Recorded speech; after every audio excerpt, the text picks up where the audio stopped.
Eric here from DirtyOldSneakers.com, and this is the second in the series of new videos that I'm going to be making this year around the New York City Marathon. If you missed the first update, what you want to bring to the start, you can check that out up here. The hacks I'm scripting at the moment include the finisher's experience from crossing the line to getting out of Dodge. That's on a typical year. We're not really sure what it's going to look like in 2021. Good options for before and after race meals, where to stay if you're traveling into the city, and the best places to tell your friends and family to watch the race so you can make sure that you can see them and that they can see you during the race. Now, I put links to all of the other hacks that I've done in the description of this video. I made them over a few years ago, but they're still super relevant, and I think they're going to help you with your race if this is your first time or if it's your 10th time. If you haven't seen them yet, I urge you to check them out.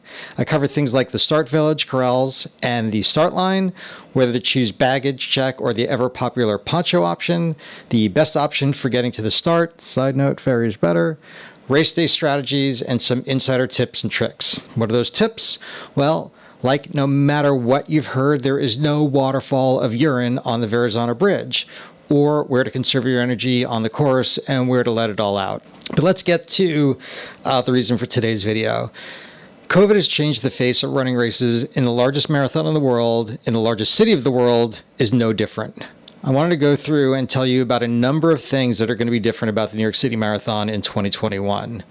First and foremost, field size. The only folks who had guaranteed entry this year are, number one, those that were part of the 2020 Marathon Resolution and ranked 2021 as their top choice. Number two, those that ran the virtual race in 2020. They also had guaranteed entry. And number three, those that are running with charities.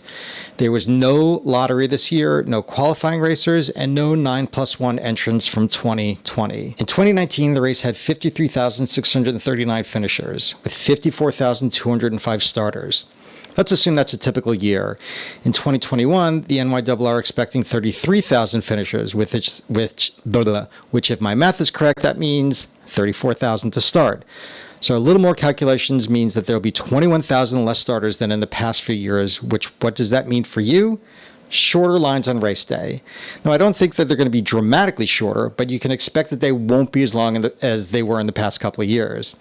And if this is your first time running this particular race, well, you're going to experience long lines with nothing to compare them to. I'm going to go out on a limb here and say that there are going to be masks required for some things around the marathon this year.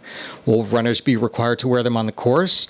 The short answer is that we don't know yet. The New York Road Runners, like everyone else, are still trying to figure everything out, but everything changes by the day. If I was a betting man, my guess would be that you'll need a mask for anything indoors around the race, like the Expo or transport to the race. But when you're outside, like on the course itself, I'm going to guess that you don't need to wear the mask. Speaking of Expo, let's talk about changes there.